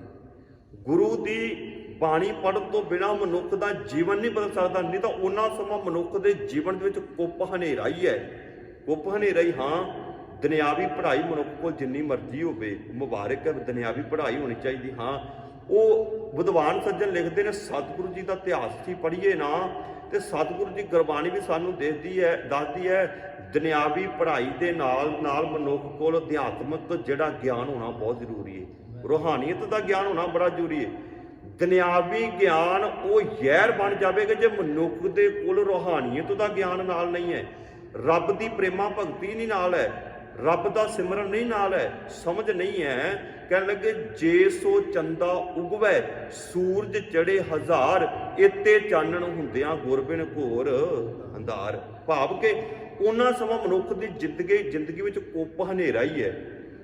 ਕਿੰਨਾ ਸਮਾਂ ਕੁੱਪ ਹਨੇਰਾ, ਜਿੰਨਾ ਸਮਾਂ ਕੋਈ ਗੁਰੂ ਦਾ ਗਿਆਨ ਨਹੀਂ ਹੈ। ਹੁਣ ਮੰਨ ਕੇ ਚੱਲੋ ਕੋਈ ਮਨੁੱਖ ਪੜ੍ਹ ਲਿਖ ਕੇ ਦੁਨਿਆਵੀ ਗਿਆਨ ਲੈ ਕੇ ਉਹ ਜੱਜ ਬਣ ਕੇ ਆਏ। ਜੇ ਉਹਦੇ ਕੋਲ ਕੇਵਲ ਦੁਨਿਆਵੀ ਗਿਆਨ ਹੈ, ਉਹਦੇ ਕੋਲ ਰੱਬ ਦਾ ਭੈ ਨਹੀਂ ਹੈ, ਰੱਬ ਦਾ ਡਰ ਨਹੀਂ ਹੈ, ਰੱਬ ਦਾ ਕੋਈ ਉਹਦੇ ਕੋਲ ਡਰ ਭੈ ਨਹੀਂ ਹੈ, ਰੱਬ ਦਾ ਉਹਦੇ ਕੋਲ ਸਿਮਰਨ ਨਹੀਂ ਹੈ, ਉਹ ਸਾਰਿਆਂ ਵਿੱਚ ਰੱਬ ਅਕਾਲ ਪੁਰਖ ਵਾਹਿਗੁਰੂ ਦੀ ਉਸ ਜੋਤ ਨੂੰ ਉਹ ਪਰਮਾਤਮਾ ਅਕਾਲ ਪੁਰਖ ਵਾਹਿਗੁਰੂ ਸਾਰਿਆਂ ਵਿੱਚ ਨਹੀਂ ਸਮਝਦਾ। ਭਾਗਾਂ ਵਾਲੇ ਉਹ ਫੈਸਲੇ ਗਲਤ ਕਰੇਗਾ, ਉਹ ਫੈਸਲੇ ਗਲਤ ਕਰੇਗਾ। ਕਿਉਂਕਿ ਉਹਦੇ ਕੋਲ ਕੱਲਾ ਦੁਨਿਆਵੀ ਗਿਆਨ, ਉਹ ਦੁਨਿਆਵੀ ਨਜ਼ਰੀਏ ਤੋਂ, ਦੁਨਿਆਵੀ ਗਿਆਨ ਤੋਂ ਹੀ ਵੇਖੇਗਾ। ਜੇ ਉਹ ਰੱਬ ਅਕਾਲ ਪੁਰਖ ਵਾਹਿਗੁਰੂ ਦੇ ਰੂਹਾਨੀਅਤ ਵਾਲੇ ਗਿਆਨ ਤੋਂ ਵੇਖੇਗਾ ਫਿਰ ਉਹ ਫੈਸਲਾ ਬਿਲਕੁਲ ਠੀਕ ਕਰੇਗਾ, ਫਿਰ ਉਹ ਫੈਸਲਾ ਠੀਕ ਕਰੇਗਾ। ਕਿਉਂਕਿ ਉਹਨੂੰ ਪਤਾ ਹੋਵੇਗਾ ਕਿ ਮੇਰਾ ਸਤਿਗੁਰੂ ਜੀ ਕਹਿੰਦੇ ਨੇ ਹਜ਼ਾਰਾਂ ਸੂਰਜ ਵੀ ਚੜ੍ਹ ਜਾਣ, ਹਜ਼ਾਰਾਂ ਚੰਦਰਮਾ ਵੀ ਚੜ੍ਹ ਜਾਣ ਨਾ, ਫਿਰ ਗੁਰੂ ਤੋਂ ਬਿਨਾਂ ਜ਼ਿੰਦਗੀ ਵਿੱਚ ਕੁੱਪ ਹਨੇਰਾ ਹੀ ਹੈ, ਗੁਰੂ ਦੇ ਗਿਆਨ ਤੋਂ ਬਿਨਾਂ। ਭਾਵ ਕਿ ਗੁਰੂ ਦੇ ਗਿਆਨ ਤੇ ਨਾਲ ਜੇ ਤੂੰ ਫੈਸਲੇ ਕਰੇਗਾ ਤੇਰੇ ਕੋਲ ਫੈਸਲੇ ਬਿਲਕੁਲ ਸਹੀ ਹੋਣਗੇ, ਤੇਰੇ ਕੋਲ ਫੈਸਲੇ ਬਿਲਕੁਲ ਸਹੀ ਹੋਣਗੇ। ਕੋਈ ਵੀ ਮਨੁੱਖ ਹੋਵੇ ਨਾ, ਸਤਿਗੁਰੂ ਕਹਿੰਦੇ ਦੁਨਿਆਵੀ ਤੇਰੇ ਕੋਲ ਜਿਹੜਾ ਗਿਆਨ ਹੋਣਾ ਬਹੁਤ ਜ਼ਰੂਰੀ ਹੈ। ਉਸ ਦੁਨਿਆਵੀ ਗਿਆਨ ਨੂੰ ਸ਼ਿੰਗਾਰਨ ਵਾਸਤੇ ਤੇਰੇ ਕੋਲ ਰੂਹਾਨੀਅਤ ਦਾ ਗਿਆਨ ਹੋਣਾ ਬਹੁਤ ਜ਼ਰੂਰੀ ਹੈ, ਰੱਬ ਦੀ ਪ੍ਰੇਮਾ ਭਗਤੀ ਦਾ ਗਿਆਨ ਹੋਣਾ ਬਹੁਤ ਜ਼ਰੂਰੀ ਹੈ, ਰੱਬ ਦੇ ਸਿਮਰਨ ਦਾ ਗਿਆਨ ਹੋਣਾ ਬਹੁਤ ਜ਼ਰੂਰੀ ਹੈ। ਗੁਰਮੁਖ ਪਿਆਰਾ, ਤਾਂ ਹੀ ਤੇਰੀ ਅਵਸਥਾ ਉਹ ਬਣ ਸਕਦੀ ਜਿਹੜੀ ਸਤਿਗੁਰੂ ਜੀ ਤੇਰੇ ਵਿੱਚ ਅਵਸਥਾ ਪੈਦਾ ਕਰਨੀ ਚਾਹੁੰਦੇ ਨੇ। ਉਹ ਅਵਸਥਾ ਕਿੱਥੋਂ ਆਵੇਗੀ? ਗੁਰਮੁਖ ਪਿਆਰੇ, ਉਹ ਅਵਸਥਾ ਸਿਮਰਨ ਦੇ ਵਿੱਚੋਂ ਆਉਣੀ ਹੈ, ਸੇਵਾ ਦੇ ਵਿੱਚੋਂ ਆਉਣੀ ਹੈ, ਉਹ ਭਗਤੀ ਦੇ ਵਿੱਚੋਂ ਆਉਣੀ ਹੈ। ਉਹ ਮਨੁੱਖ ਦੇ ਜੀਵਨ ਦੇ ਵਿੱਚ ਜਿਹੜੇ ਤੌਖਲੇ ਨੇ ਉਹ ਖਤਮ ਕਰਨ ਦੇ ਨਾਲ ਹੀ ਅਵਸਥਾ ਬਣ ਸਕਦੀ ਹੈ। ਉਹਨਾਂ ਸਮਾਂ ਅਵਸਥਾ ਨਹੀਂ, ਅਵਸਥਾ ਤਾਂ ਹੀ ਬਣ ਸਕਦੀ ਹਰ ਇੱਕ ਸੋਗ ਜਾਂ ਤਾਂ ਹੀ ਵਿੱਚੋਂ ਮਨੁੱਖ ਇੱਕ ਸਮਾਨ ਉਸਦਾ ਜੇ ਮਨੁੱਖ ਦੀ ਪ੍ਰੇਮਾ ਭਗਤੀ ਵਿੱਚ ਜੁੜਿਆ ਹੋਵੇਗਾ, ਸਿਮਰਨ ਕਰੇਗਾ। ਉਹ ਗੁਰਮੁਖ ਪਿਆਰਿਓ, ਸਿਮਰਨ ਦੇ ਵਿੱਚ ਬੜੀ ਤਾਕਤ ਹੈ। ਕਈ ਵਾਰੀ ਮਨੁੱਖ ਆਖਦਾ ਨਾ ਸਿਮਰਨ ਕਰਨ ਦਾ ਕੀ ਫਾਇਦਾ। ਮੈਂ ਸ਼ਾਇਦ ਆਪ ਜੀ ਦੇ ਨਾਲ ਪਹਿਲਾਂ ਵੀ ਘਟਨਾ ਸਾਂਝੀ ਕੀਤੀ ਸੀ। ਸਤਿਗੁਰੂ ਜੀ ਕਹਿਣ ਲੱਗੇ ਇੱਕ ਨਾ ਮਹਾਂਪੁਰਸ਼ਾਂ ਦੇ ਕੋਲ ਨਾ ਕੋਈ ਬੰਦਾ ਬੜਾ ਪੜ੍ਹਿਆ ਲਿਖਿਆ ਗਿਆ, ਕਿਸੇ ਸਰਕਾਰੀ ਜੌਬ ਦੇ ਉੱਤੇ ਸੀ। ਉਹ ਮਹਾਂਪੁਰਸ਼ ਨਾ ਜਿਹੜਾ ਕਿ ਉਪਦੇਸ਼ ਦਿੰਦੇ ਪਏ ਸੀ ਸੰਗਤਾਂ ਨੂੰ, ਭਾਈ ਬਾਣੀ ਪੜ੍ਹਿਆ ਕਰੋ, ਇਸ ਜਿਹੜੀ ਤੌਖਲੇ ਨੇ ਤਾਂ ਹੀ ਤੁਸੀਂ ਇਹਨਾਂ ਤੋਂ ਨਿਵਰਤ ਹੋ ਸਕਦੇ ਹੋ। ਬਾਣੀ ਨੂੰ ਪੜ੍ਹਿਆ ਕਰੋ, ਬਾਣੀ ਸਿਮਰਿਆ ਕਰੋ, ਬਾਣੀ ਨੂੰ ਇਕੱਲਾ ਪੜ੍ਹ ਕੇ ਨਾ ਛੱਡ ਦਿਆ ਕਰੋ, ਬਾਣੀ ਨੂੰ ਨਾਲ ਆਪਣੇ ਜੀਵਨ ਵਿੱਚ ਵਸਾ ਕੇ ਬਾਣੀ ਦੇ ਮੁਤਾਬਕ ਉਹ ਜ਼ਿੰਦਗੀ ਵੀ ਆਪਣੀ ਜਿਉਂ ਕਰੋ। ਉਹ ਬੜਾ ਉਪਦੇਸ਼ ਮਹਾਂਪੁਰਸ਼ਾਂ ਨੇ ਤਾਂ ਉਹ ਨਾ ਮਹਾਂਪੁਰਸ਼ਾਂ ਨੇ ਕਿਹਾ ਭਾਈ ਸਿਮਰਨ ਕਰਿਆ ਕਰੋ, ਸਤ ਸੰਗਤ ਕਰਿਆ ਕਰੋ, ਭਗਤੀ ਕਰਿਆ ਕਰੋ, ਤਾਂ ਹੀ ਤੁਹਾਡਾ ਜੀਵਨ ਬਦਲ ਸਕਦਾ। ਉਹ ਬੰਦਾ ਨਾ ਮਨੁੱਖ ਸੀ ਜਿਹੜਾ ਉਹਨਾਂ ਜਦੋਂ ਮਹਾਂਪੁਰਸ਼ ਦੇ ਦੀਵਾਨ ਦੇ ਵਿੱਚ ਉੱਠੇ ਨਾ, ਆਪਣੀ ਗੱਡੀ ਉੱਤੇ ਚੜ੍ਹਨ ਲੱਗੇ ਤੇ ਉਹ ਆ ਕੇ ਆਪਣੇ 2-4 ਚੇਲੇ ਚਪਟੇ ਬੰਦੇ ਨਾਲ ਲੈ ਕੇ ਖੜ ਗਿਆ। ਕਹਿਣ ਲੱਗੇ ਮਹਾਂਪੁਰਸ਼ ਰੁਕ ਜਾਵੋ, ਮੇਰੇ ਸਵਾਲ ਨੇ ਕੁਝ ਜਵਾਬ ਦਿਓ। ਉਹ ਮਹਾਂਪੁਰਸ਼ਾਂ ਨੂੰ ਕਹਿਣ ਲੱਗੇ ਤੁਸੀਂ ਭਾਈ ਆਖੀ ਗਏ ਜੇ ਸੇਵਾ ਕਰੋ, ਸਿਮਰਨ ਕਰੋ, ਵਾਹਿਗੁਰੂ ਵਾਹਿਗੁਰੂ ਕਰੋ। ਕੀ ਵਾਹਿਗੁਰੂ ਕਰਨ ਦਾ ਕੀ ਫਾਇਦਾ ਹੈ? ਸਿਮਰਨ ਕਰਨ ਦਾ ਕੀ ਫਾਇਦਾ? ਲੈ ਕਹਿੰਦਾ ਮੈਂ ਕਹਿ ਦੇਣਾ ਵਾਹਿਗੁਰੂ ਵਾਹਿਗੁਰੂ, ਕੀ ਮੇਰਾ ਭਲਾ ਹੋ ਗਿਆ? ਉਹ ਮਹਾਂਪੁਰਸ਼ ਕਹਿਣ ਲੱਗੇ ਉਹ ਭਾਈ ਉਹ ਵਾਹਿਗੁਰੂ ਵਾਹਿਗੁਰੂ ਕਰਨ ਦੇ ਨਾਲ ਭਲਾ ਹੁੰਦਾ ਏ। ਉਹ ਮਹਾਂਪੁਰਸ਼ ਆ ਕੇ ਡਰਾਈਵਰ ਨੂੰ ਕਹਿੰਦੇ ਭਾਈ ਤੂੰ ਗੱਡੀ ਸਟਾਰਟ ਕਰ, ਆਪਾਂ ਚੱਲੀਏ। ਉਹ ਡਰਾਈਵਰ ਥੋੜਾ ਜਿਹਾ ਮਖੌਲੀਆ ਸੀ, ਉਹ ਕਹਿਣ ਲੱਗਾ ਮਹਾਂਪੁਰਸ਼ ਉੱਥੇ ਬੜੇ ਗੁਰਬਾਣੀ ਦੇ ਪ੍ਰਮਾਣ ਦਿੰਦੇ ਜੀ, ਉੱਥੇ ਬੜਾ ਤੁਸੀਂ ਇਹਨਾਂ ਨੂੰ ਸਿਮਰਨ ਕਰਾਉਂਦੇ ਜੇ, ਇੱਥੇ ਤੁਹਾਨੂੰ ਇਹ ਸਵਾਲ ਕਰਦਾ ਜਵਾਬ ਨਹੀਂ। ਉਹ ਮਹਾਂਪੁਰਸ਼ ਕਹਿਣ ਲੱਗੇ ਸਾਨੂੰ ਬਸ ਜਿਹੜੀ ਸਮਝਾਉਣ ਦੀ ਆਗਿਆ ਏ, ਜੇ ਸਮਝਾਉਣ ਸਾਡੀ ਡਿਊਟੀ, ਅਸੀਂ ਗੁਰੂ ਗ੍ਰੰਥ ਸਾਹਿਬ ਦੀ ਤਾਬਿਆਂ ਵਿੱਚ ਕਿਸੇ ਨੂੰ ਸਮਝਾ ਸਕਦੇ ਹਾਂ, ਇਕੱਲੇ ਨੂੰ ਸਮਝਾਉਣ ਦੀ ਸਾਡੀ ਡਿਊਟੀ ਨਹੀਂ ਹੈ। ਅਸੀਂ ਗੁਰੂ ਗ੍ਰੰਥ ਸਾਹਿਬ ਦੀ ਤਾਬਿਆਂ ਸਮਝਾਉਂਦੇ ਹਾਂ। ਜੇ ਕਿਸੇ ਨੇ ਨਹੀਂ ਸਮਝਣਾ, ਉਹਨੇ ਗੁਰੂ ਗ੍ਰੰਥ ਸਾਹਿਬ ਦੀ ਤਾਬਿਆਂ ਦੇ ਵਿੱਚ ਬੈਠ ਕੇ ਵੀ ਨਹੀਂ ਸਮਝਣਾ। ਜੇ ਇਦਾਂ ਅਸੀਂ ਸਮਝਾਉਣ ਲੱਗ ਪਏ ਇਹਨਾਂ ਨਹੀਂ ਸਮਝਣਾ। ਉਹ ਮਹਾਂਪੁਰਸ਼ ਚਲੇ ਗਏ ਜੀ। ਕੁਝ ਸਮੇਂ ਉਹਨੇ ਸਿਮਰਨ ਉੱਤੇ ਸ਼ੰਕਾ ਕੀਤਾ ਜੀ, ਉਸ ਅਵਸਥਾ ਦੇ ਵਿੱਚ ਨਹੀਂ ਜਾਣਾ ਚਾਹੁੰਦਾ ਸੀ ਜਿਸ ਅਵਸਥਾ ਦੇ ਵਿੱਚ ਉਹ ਗੁਰਬਾਣੀ ਸਾਨੂੰ ਉਲਝਾਉਣਾ ਚਾਹੁੰਦੀ ਹੈ। ਕਈ ਵਾਰੀ ਮਨੁੱਖ ਨਾਸਤਕ ਰੱਬ ਨਾਲ ਟੁੱਟਿਆ ਹੋਇਆ ਜਦੋਂ ਕਰਦਾ ਨਾ, ਜਦੋਂ ਉਹਦੇ ਸਿਰ ਤੇ ਪੈਂਦੀ ਫਿਰ ਉਦੋਂ ਆਖਦਾ ਵਾਕਿਆ ਰੱਬ ਹੈ, ਵਾਕਿਆ ਕੋਈ ਸ਼ੈ ਹੈ, ਕੋਈ ਵਾਕਿਆ ਤਾਕਤ ਹੈ ਜਿਹੜੀ ਇਸ ਸੰਸਾਰ ਨੂੰ, ਕਾਇਨਾਤ ਨੂੰ ਚਲਾਉਂਦੀ ਪਈ ਹੈ। ਉਹ ਮਹਾਂਪੁਰਸ਼ ਜਦੋਂ ਚਲੇ ਗਏ ਨਾ 5-7 ਸਾਲਾਂ ਬਾਅਦ ਉਹ ਬੰਦਾ ਸਰਕਾਰੀ ਜੌਬ ਦੇ ਉੱਤੇ ਰਿਟਾਇਰ ਹੋ ਗਿਆ। ਰਿਟਾਇਰਮੈਂਟ ਤੋਂ ਬਾਅਦ ਨਾ ਉਹ ਖੁਸ਼ੀ ਸਹਾਰ ਨਾ ਸਕਿਆ, ਉਹਦੀ ਪੈਸਾ ਬੜਾ ਮਿਲਿਆ, ਧਨ ਬੜਾ ਮਿਲਿਆ ਏ, ਹੁਣ ਐਸ਼ੋ ਆਰਾਮ ਦੀ ਜ਼ਿੰਦਗੀ ਜਿਵਾਂਗੇ। ਐਸ਼ੋ ਆਰਾਮ ਦੀ ਜ਼ਿੰਦਗੀ ਜਨਾ ਕਿਉਂ? ਕਈ ਵਾਰੀ ਮਨੁੱਖ ਕੋਲ ਜੇ ਰੱਬ ਦਾ ਗਿਆਨ ਨਹੀਂ, ਸੋਝੀ ਨਹੀਂ, ਨਾ ਮਨੁੱਖ ਖੁਸ਼ੀ ਸਹਾਰ ਸਕਦਾ, ਨਾ ਗਮੀ ਸਹਾਰ ਸਕਦਾ। ਕਈ ਕਿਸੇ ਦੇ ਉੱਤੇ ਕਿਸੇ ਨੂੰ ਇੰਨੀ ਖੁਸ਼ੀ ਆ ਜਾਵੇ, ਖੁਸ਼ੀ ਕਰਕੇ ਅਟੈਕ ਹੋ ਜਾਂਦਾ ਹੈ, ਜਾਂ ਕਿਸੇ ਨੂੰ ਕੋਈ ਇਹੋ ਜਿਹਾ ਦੁੱਖ ਪੈ ਜਾਵੇ, ਕੋਈ ਕਰਜ਼ਾ ਸਿਰ ਤੇ ਚੜ ਜਾਵੇ, ਉਹ ਮਨੁੱਖ ਨੂੰ ਅਲੱਗ, ਜਿਹੜਾ ਮਨੁੱਖ ਸਮਝਦਾਰ ਹੈ ਨਾ ਉਹਨੂੰ ਪਤਾ ਵੀ ਕਰਜ਼ਾ ਸਿਰ ਤੇ ਚੜ ਗਿਆ, ਰੱਬ ਨੇ ਹੱਥ ਪੈਰ ਦਿੱਤੇ ਨੇ, ਸਰੀਰ ਦਿੱਤਾ ਹੈ, ਤੰਦਰੁਸਤੀ ਦਿੱਤੀ ਹੈ, ਮਿਹਨਤ ਕਰਾਂਗਾ, ਕਮਾਈ ਕਰਾਂਗਾ, ਇਹ ਕਰਜ਼ਾ ਅੱਜ ਨਹੀਂ ਤੇ ਕੱਲ ਨੂੰ ਪਰਸੋਂ ਨੂੰ ਲੈ ਜਾਵੇਗਾ। ਪਰ ਉਹ ਨਾ ਗਮੀ ਸਹਾਰਤਾ ਹੋਇਆ, ਉਸ ਟੈਨਸ਼ਨ ਦੇ ਮਾਰੇ ਉਹ ਮਨੁੱਖ ਆਤਮ ਹੱਤਿਆ ਕਰ ਜਾਂਦਾ, ਖਤਮ ਹੋ ਜਾਂਦਾ ਹੈ। ਭਾਵ ਕਿ ਉਹ ਗਮੀ ਵੀ ਨਹੀਂ ਸਹਾਰ ਸਕਦਾ। ਜੇ ਖੁਸ਼ੀ ਆ ਜਾਵੇ ਮਨੁੱਖ, ਕਈ ਵਾਰੀ ਆਪ ਜੀ ਵੇਖਦੇ ਹੋ ਉਹ ਡੀਜੇ ਦੇ ਉੱਤੇ ਸਾਊਂਡ ਚੱਲਦਾ ਏ, ਉਹ ਨੱਚਦੇ ਨੇ ਟੱਪਦੇ ਨੇ, ਨੱਚਦਿਆਂ ਟੱਪਦਿਆਂ ਮਨੁੱਖ ਦੀ ਮੌਤ ਹੋ ਜਾਂਦੀ, ਭਾਵੇਂ ਖੁਸ਼ੀ ਵੀ ਨਹੀਂ ਸਹਾਰ ਸਕਦੇ ਆ। ਇਹ ਖੁਸ਼ੀ ਤੇ ਗਮੀ ਕੌਣ ਸਹਾਰਦਾ? ਜਿੰਦੇ ਉੱਤੇ ਗੁਰੂ ਦੀ ਕਿਰਪਾ, ਗੁਰੂ ਦੀ ਬਖਸ਼ਿਸ਼ ਹੋਵੇ। ਉਹ ਮਨੁੱਖ ਨੂੰ ਪੈਸਾ ਬੜਾ ਮਿਲਿਆ, ਉਹਨੇ ਆਖਿਆ ਪੈਸਾ ਬੜਾ ਇਕੱਠਾ ਕੀਤਾ, ਬੜੀ ਉਹਨੇ ਖੁਸ਼ੀ ਮਨਾਈ, ਪਾਰਟੀ ਕੀਤੀ ਜੀ। ਪਾਰਟੀ ਕਰਨ ਤੋਂ ਬਾਅਦ ਨਾ ਉਹਨੂੰ ਮਨੁੱਖ ਨੂੰ ਕੁਝ ਦਿਨਾਂ ਬਾਅਦ ਜਿਹੜਾ ਦਿਮਾਗ ਦਾ ਅਟੈਕ ਹੋ ਗਿਆ, ਦਿਮਾਗ ਦਾ ਅਟੈਕ ਹੋ ਗਿਆ। ਹਸਪੀਟਲ ਵਿੱਚ ਲੈ ਗਏ, ਹਸਪੀਟਲ ਵਾਸਤੇ ਇਲਾਜ ਵਾਸਤੇ ਲੈ ਗਏ, ਡਾਕਟਰਾਂ ਦੀ ਟੀਮ ਆਈ, ਚੈੱਕਅਪ ਕੀਤਾ। ਚੈੱਕਅਪ ਕਰਨ ਤੋਂ ਬਾਅਦ ਡਾਕਟਰਾਂ ਦੀ ਟੀਮ ਨੇ ਆਖਿਆ ਉਹ ਭਾਈ ਪਰਿਵਾਰ ਦੇ ਮੈਂਬਰਾਂ ਨੂੰ ਸੱਦਿਆ, ਉਹ ਭਾਈ ਇਹ ਬੰਦਾ ਕੌਮਾਂ ਦੇ ਵਿੱਚ ਚਲਾ ਗਿਆ ਏ, ਹੋ ਸਕਦਾ ਕੱਲ੍ਹ ਨੂੰ ਹੋਸ਼ ਵਿੱਚ ਆ ਜਾਵੇ, ਨਾ ਆਵੇ ਤਾਂ ਜਿੰਨੀ ਉਹਨੂੰ ਰੱਬ ਨੇ ਪ੍ਰਮਾਤਮਾ ਅਕਾਲ ਪੁਰਖ ਵਾਹਿਗੁਰੂ ਨੂੰ ਉਮਰ ਦਿੱਤੀ, ਸਾਰੀ ਉਮਰ ਹੀ ਨਾ ਆਵੇ ਉਸ ਦੇ ਵਿੱਚ। ਉਹ ਪਰਿਵਾਰ ਵਿਚਾਰਾ ਬੜਾ ਦੁਖੀ, ਕੱਲ ਘਰ ਦੇ ਵਿੱਚ ਇੰਨੀ ਖੁਸ਼ੀ, ਅੱਜ ਗਮੀ। ਉਹ ਪਰਿਵਾਰ ਸਾਰਾ ਬੜਾ ਵੀ ਹੋ ਗਿਆ। ਉਹ ਕਹਿਣ ਲੱਗੇ ਤੁਸੀਂ ਨਾ ਐਂਡ ਕਰੋ, ਇਹਨੂੰ ਘਰ ਲੈ ਜਾਵੋ, ਹੁਣ ਅਸੀਂ ਜੋ ਆਪਣਾ ਇਲਾਜ ਕਰਨਾ ਸੀ ਇਹਨੂੰ ਕਰਤਾ, ਹੁਣ ਇਹ ਕੌਮਾਂ ਦੇ ਵਿੱਚ ਹੁਣ ਇਲਾਜ ਕਰਦਾ, ਕਿਉਂ ਕੌਮਾਂ ਦੇ ਵਿੱਚ ਬੰਦਾ ਮਰਿਆਂ ਦੇ ਬਰਾਬਰ ਹੀ ਹੁੰਦਾ, ਨਾ ਉਹ ਖਾ ਸਕਦਾ, ਨਾ ਪੀ ਸਕਦਾ, ਨਾ ਕੋਈ ਕਿਰਿਆ। ਉਹ ਕਹਿਣ ਲੱਗੇ ਵੀ ਇਹਨੂੰ ਤੁਸੀਂ ਘਰ ਲੈ ਜਾਵੋ। ਉਹਦਾ ਜਿਹੜਾ ਦੋਸਤ ਮਿੱਤਰ ਸੀ ਨਾ, ਉਹ ਇੱਕ ਦਿਨ ਆਇਆ ਵੀ ਚਲੋ ਮਿੱਤਰ ਦਾ ਪਤਾ ਹੀ ਲੈ ਆਈਏ। ਉਹ ਮਿੱਤਰ ਦਾ ਪਤਾ ਲੈਣ ਵਾਸਤੇ ਜਦੋਂ ਆਇਆ ਨਾ, ਉਹਨੇ ਆ ਕੇ ਉਹਦਾ ਹਾਲ ਚਾਲ ਵੇਖਿਆ ਵੀ ਮੰਜੇ ਦੇ ਉੱਤੇ ਪਿਆ ਹੋਇਆ ਮਰਿਆਂ ਦੇ ਬਰਾਬਰ। ਉਹ ਉਹਦੀ ਘਰਵਾਲੀ ਨੂੰ ਕਹਿਣ ਲੱਗਾ ਵੀ ਅਸੀਂ ਨਾ ਕਿਸੇ ਸਮੇਂ ਨਾ ਅਸੀਂ ਨਾ ਮਹਾਂਪੁਰਸ਼ਾਂ ਦੇ ਕੋਲ ਗਿਆ ਸੀ, ਇਹਨੇ ਗੁਰਬਾਣੀ ਦੇ ਉੱਤੇ ਸਿਮਰਨ ਦੇ ਉੱਤੇ ਸ਼ੰਕਾ ਕੀਤਾ ਸੀ, ਹੋ ਸਕਦਾ ਕਿਤੇ ਇਹਦੇ ਕੋਲ ਉਹ ਭੋਲੀ ਨਾ ਹੋ ਗਈ ਹੋਵੇ। ਉਹ ਕਹਿਣ ਲੱਗੇ ਵੀ ਚਲੋ ਮਹਾਂਪੁਰਸ਼ਾਂ ਕਿਹੜੇ ਉਹਨੇ ਮਹਾਂਪੁਰਸ਼ਾਂ ਦਾ ਨਾਮ ਦੱਸਿਆ। ਉਹ ਚਲੇ ਗਿਆ ਜੀ ਮਹਾਂਪੁਰਸ਼ਾਂ ਦੇ ਕੋਲ। ਜਾ ਕੇ ਉਹ ਮਹਾਂਪੁਰਸ਼ਾਂ ਨੂੰ ਕਹਿਣ ਲੱਗੇ ਭਾਈ ਫਲਾਣੇ ਇੰਨਾ ਸਾਲ ਪਹਿਲਾਂ ਨਾ ਤੁਹਾਡੇ ਕੋਲ ਆਹ ਨਾਮ ਦਾ ਬੰਦਾ ਆਇਆ ਸੀ, ਉਹਨੇ ਤੁਹਾਡੇ ਨਾਲ ਸਵਾਲ ਜਵਾਬ ਕੀਤੇ ਸੀ, ਸਿਮਰਨ ਦੇ ਉੱਤੇ ਸ਼ੰਕਾ, ਗੁਰਬਾਣੀ ਤੇ ਸ਼ੰਕਾ ਕੀਤਾ ਸੀ। ਉਹ ਬੰਦਾ ਨਾ ਉਹਨੂੰ ਅਟੈਕ ਹੋ ਗਿਆ ਏ, ਦਿਮਾਗ ਦਾ ਅਟੈਕ ਹੋਣ ਕਰਕੇ ਕੌਮਾਂ ਦੇ ਵਿੱਚ ਚਲਾ ਗਿਆ। ਮਹਾਂਪੁਰਸ਼ ਕਹਿਣ ਲੱਗੇ ਭਾਈ ਸਾਨੂੰ ਤਾਂ ਪਤਾ ਹੀ ਨਹੀਂ। ਰੋਜ਼ 20 ਸਾਨੂੰ ਮਿਲਦੇ ਨੇ ਇਹੋ ਜਿਹੇ, ਸਾਨੂੰ ਪਤਾ ਨਹੀਂ। ਕਹਿਣਗੇ ਤਰਲੇ ਮਾਰੇ ਪਰਿਵਾਰ ਨੇ ਜਦੋਂ ਦੁਖੀ ਹੋਵੇ। ਮਨੁੱਖ ਜਦੋਂ ਦੁਖੀ ਹੋਵੇ ਨਾ, ਪਰਿਵਾਰ ਤਰਲੇ ਮਾਰਦਾ ਹੈ, ਉਦੋਂ ਡਾਕਟਰਾਂ ਨੂੰ ਕਹਿੰਦਾ ਡਾਕਟਰ ਸਾਹਿਬ ਪੈਸੇ ਜਿੰਨੇ ਮਰਜ਼ੀ ਲਓ, ਇਲਾਜ ਕਰੋ। ਉਦੋਂ ਉਹ ਮਨੁੱਖ ਆਸੇ ਪਾਸੇ ਬਾਬਿਆਂ ਕੋਲ ਵੀ ਭੱਜਦਾ ਹੈ, ਮਨੁੱਖ ਇੱਧਰ ਉੱਧਰ ਵੀ ਜਾਂਦਾ ਕਿ ਭਾਵ ਕਿ ਸਾਡਾ ਬੰਦਾ ਬਚ ਜਾਵੇ। ਉਹ ਪਰਿਵਾਰ ਦੇ ਮੈਂਬਰ ਵਿਚਾਰੇ ਬੜੇ ਦੁਖੀ, ਕਿਸੇ ਨਾ ਤਰੀਕੇ ਦੇ ਨਾਲ ਇਹ ਬਚ ਜਾਵੇ। ਉਹ ਮਹਾਂਪੁਰਸ਼ ਕਹਿਣ ਲੱਗੇ ਚਲੋ ਭਾਈ ਕੋਈ ਗੱਲ ਨਹੀਂ, ਤੁਸੀਂ ਆਏ ਹੋ, ਧੰਨ ਗੁਰੂ ਨਾਨਕ ਸਾਹਿਬ ਪਾਤਸ਼ਾਹ ਜੀ ਕਿਰਪਾ ਕਰਨਗੇ, ਬਖਸ਼ਿਸ਼ ਕਰਨਗੇ, ਡਰੋ ਤੇ ਘਬਰਾਓ ਨਾ। ਤੁਸੀਂ ਜਾ ਕੇ ਉਹਦੇ ਕੋਲ ਤੁਸੀਂ ਜਪਜੀ ਸਾਹਿਬ ਦਾ ਪਾਠ ਕਰੋ, ਤੁਸੀਂ ਵਾਹਿਗੁਰੂ ਵਾਹਿਗੁਰੂ ਦਾ ਸਿਮਰਨ ਕਰੋ, ਤੁਸੀਂ ਮੂਲ ਮੰਤਰ ਦਾ ਪਾਠ ਕਰੋ, ਗੁਰੂ ਨਾਨਕ ਸਾਹਿਬ ਪਾਤਸ਼ਾਹ ਜੀ ਕਿਰਪਾ ਕਰਨਗੇ। ਉਹ ਗੁਰੂ ਗ੍ਰੰਥ ਸਾਹਿਬ ਪਾਤਸ਼ਾਹ ਜੀ ਕਿਰਪਾ ਕਰਨਗੇ। ਮਹਾਂਪੁਰਸ਼ ਨੇ ਆਖਿਆ, ਉਹਨਾਂ ਚਲੋ ਜੀ, ਮਹਾਂਪੁਰਸ਼ਾਂ ਨੇ ਇੱਕ ਉਹਨਾਂ ਨੂੰ ਮਾਲਾ ਦਿੱਤੀ ਜੀ, ਕਹਿਣ ਲੱਗੇ ਮਾਲਾ ਲੈ ਜਾਓ, ਜਾ ਕੇ ਸਿਮਰਨ ਕੋਲ ਕਰੋ, ਬਾਣੀ ਪੜ੍ਹੋ। ਉਹ ਨਾ ਘਰ ਲੈ ਕੇ ਉਹ ਮਾਲਾ ਲੈ ਕੇ ਜਦੋਂ ਘਰ ਆ ਗਏ ਨਾ, ਕੋਲ ਉਹਦੀ ਘਰ ਵਾਲੀ ਇੱਕ ਕੁਰਸੀ ਢਾਹ ਕੇ ਬੈਠ ਗਈ। ਉਹਨੇ ਘੰਟਾ 2 ਘੰਟੇ ਵਾਹਿਗੁਰੂ ਵਾਹਿਗੁਰੂ ਦਾ ਜਾਪ ਕੀਤਾ। ਉਹਨੇ ਜਦੋਂ ਜਾਪ ਕੀਤਾ ਨਾ, ਉਹ ਵਿਚਾਰੀ ਥੱਕ ਗਈ। ਉਹਨੇ ਆਪਣੇ ਪੁੱਤਰ ਨੂੰ ਬਾਤਾ, ਪੁੱਤਰ ਤੋਂ ਬਾਅਦ ਨੌ ਬਹਿ ਗਈ, ਨੌ ਤੋਂ ਬਾਅਦ ਉਹਦੀ ਧੀ ਵੀ ਆਈ ਸੀ, ਉਹ ਵੀ ਬੈਠ ਗਈ। ਭਾਵ ਕਿ ਜਦੋਂ ਵਾਹਿਗੁਰੂ ਵਾਹਿਗੁਰੂ ਵਾਹਿਗੁਰੂ ਦਾ ਜਾਪ ਕਰਦੇ ਗਏ 24 ਘੰਟਿਆਂ ਬਾਅਦ ਜਿਹੜੇ ਡਾਕਟਰ ਕਹਿੰਦੇ ਸੀ ਇਹ ਹੋਸ਼ ਵਿੱਚ ਨਹੀਂ ਆਉਣਾ, ਸਿਮਰਨ ਦੀ ਇੰਨੀ ਤਾਕਤ, ਵਾਹਿਗੁਰੂ ਦੀ ਇੰਨੀ ਤਾਕਤ, ਜਪਜੀ ਸਾਹਿਬ ਦਾ ਪਾਠ ਕੀਤਾ, ਗੁਰਬਾਣੀ ਦਾ ਪਾਠ ਕੀਤਾ, ਧੰਨ ਗੁਰੂ ਨਾਨਕ ਸਾਹਿਬ ਪਾਤਸ਼ਾਹ ਨੇ ਕਿਰਪਾ ਕੀਤੀ। 24 ਘੰਟਿਆਂ ਬਾਅਦ ਬੰਦੇ ਨੂੰ ਜਦੋਂ ਹੋਸ਼ ਆਈ, ਹੋਸ਼ ਆਉਣ ਤੋਂ ਬਾਅਦ ਬੰਦੇ ਦੀ ਜ਼ੁਬਾਨ ਤੋਂ ਉੱਤੋਂ ਨਿਕਲਿਆ ਵਾਹਿਗੁਰੂ ਵਾਹਿਗੁਰੂ। ਜਦੋਂ ਸ਼ਬਦ ਨਿਕਲਿਆ ਉਹ ਸਾਰੇ ਖੁਸ਼ ਹੋ ਗਏ। ਫਿਰ ਉਸ ਬੰਦੇ ਨੂੰ ਦੱਸਿਆ ਸੀ, ਉਸ ਮਹਾਂਪੁਰਸ਼ਾਂ ਕੋਲੋਂ ਬੰਦੇ ਨੂੰ ਫਿਰ ਸਮਝ ਆਈ ਵਾਕਿਆ ਸਿਮਰਨ ਦੇ ਵਿੱਚ ਬੜੀ ਤਾਕਤ ਹੈ। ਉਹ ਵੱਡਿਆਂ ਦਾ ਜੀਵਨ ਬਦਲ ਦਿੰਦੀ ਹੈ। ਉਹ ਵੱਡਿਆਂ ਨੂੰ ਉਹ ਚੋਰਾਂ ਤੋਂ ਵੀ ਉਹ ਸਾਧ ਬਣਾ ਦਿੰਦੀ ਹੈ। ਉਹ ਚੋਰ ਬੰਦਿਆਂ ਨੂੰ ਵੀ ਸਾਧ ਬਣਾ ਦਿੰਦੀ ਹੈ। ਸਿਮਰਨ ਰੱਬ ਅਕਾਲ ਪੁਰਖ ਵਾਹਿਗੁਰੂ ਦਾ ਭਾਣਾ ਸਤਿਗੁਰੂ ਦੀ ਪਾਵਨ ਬਾਣੀ 'ਚ ਬਖਸ਼ਿਸ਼ ਕਰਦੇ ਨਾ, ਕਬੀਰ ਸੇਵਾ ਕੋ ਦੋਏ ਭਲੇ, ਏਕ ਸੰਤ ਇੱਕ ਰਾਮ ਜੋ ਦਾਤਾ ਮੁਕਤ ਕੋ ਸੰਤ ਜਪਾਵੈ ਨਾਮ।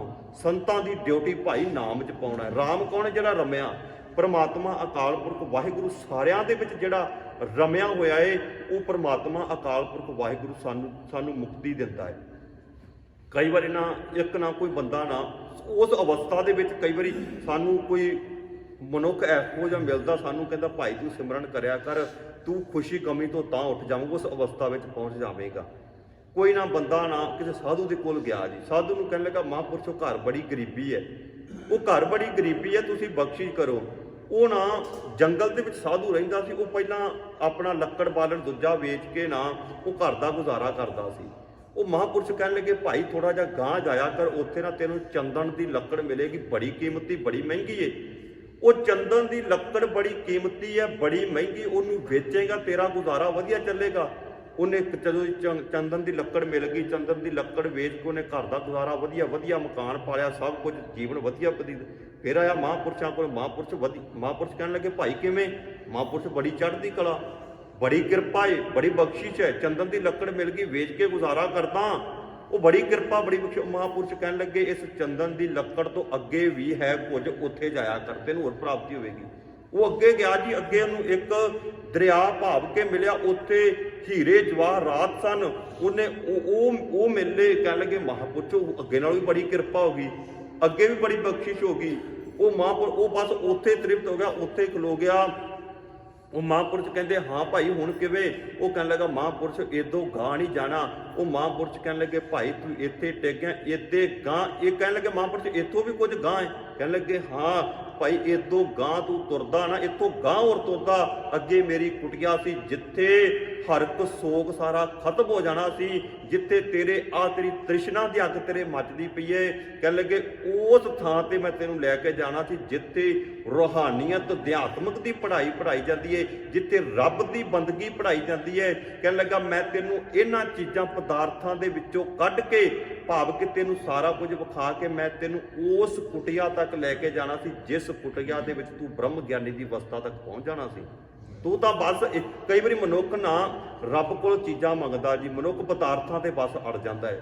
ਮਨੁੱਖ ਉਦੋਂ ਫਿਰ ਗਾਂ ਟੱਪਦਾ ਨਹੀਂ। ਕਹਿਣ ਲੱਗਾ ਰੱਬ ਨੇ ਦੇਤਾ, ਬਸ ਹੁਣ ਗੁਰਦੁਆਰੇ ਜਾਣ ਦੀ ਕੀ ਲੋੜ ਹੈ, ਹੁਣ ਖੰਡ ਪਾਠ ਕਰਾਉਣ ਦੀ ਕੀ ਲੋੜ ਹੈ, ਹੁਣ ਤਾਂ ਰੱਬ ਨੇ ਬੜੀ ਬਖਸ਼ਿਸ਼ ਕਰਤੀ ਹੈ। ਉਹ ਗੁਰਮੁਖ ਪਿਆਰਿਓ, ਉਹ ਰੱਬ ਜਿਸ ਅਕਾਲ ਪੁਰਖ ਵਾਹਿਗੁਰੂ ਨੇ ਦਿੱਤਾ ਨਾ, ਉਹ ਇਥੋਂ ਅੱਗੇ ਵੀ ਕੁਝ ਹੈ। ਸਤਿਗੁਰੂ ਜੀ ਨੇ ਕਿਹਾ ਬੰਦੇ ਖੋਜ ਦਿਲ ਹਰ ਰੋਜ਼। ਇਹ ਬੰਦੇ ਰੋਜ਼ ਖੋਜ, ਕਿਉਂਕਿ ਅਸੀਂ ਗੁਰਬਾਣੀ ਦੀ ਕਈ ਵਾਰੀ ਅਸੀਂ ਕਹਿੰਦੇ ਨਾ ਕਥਾ ਇੱਕ ਦਿਨ ਸਾਰੇ ਸੁਣ ਲਈ, ਰੋਜ਼ ਸਾਨੂੰ ਗੁਰਮੁਖ ਕਥਾ ਤੋਂ ਸਾਨੂੰ ਕੁਝ ਨਾ ਕੁਝ ਮਿਲੇਗਾ, ਕੁਝ ਨਾ ਕੁਝ ਮਿਲੇਗਾ। ਸਤਿਗੁਰੂ ਜੀ ਬਖਸ਼ਿਸ਼ ਕਰਦੇ ਨੇ। ਇਹ ਹੀ ਸਾਡੇ ਇਸ ਪਾਵਨ ਸ਼ਲੋਕ ਦੇ ਵਿੱਚ ਸਤਿਗੁਰੂ ਜੀ ਬਖਸ਼ਿਸ਼ ਕਰਦੇ ਪਏ ਨੇ। ਭਾਈ ਮਨੁੱਖ ਉਸ ਅਵਸਥਾ ਦੇ ਵਿੱਚ ਪਹੁੰਚ ਜਾਂਦਾ ਹੈ ਜਿਸ ਅਵਸਥਾ ਦੇ ਵਿੱਚ ਮਨੁੱਖ ਨੂੰ ਕਿਸੇ ਵੀ ਪ੍ਰਕਾਰ ਦਾ ਫਿਕਰ ਨਹੀਂ, ਖੌਫ ਨਹੀਂ, ਖਤਰਾ ਨਹੀਂ।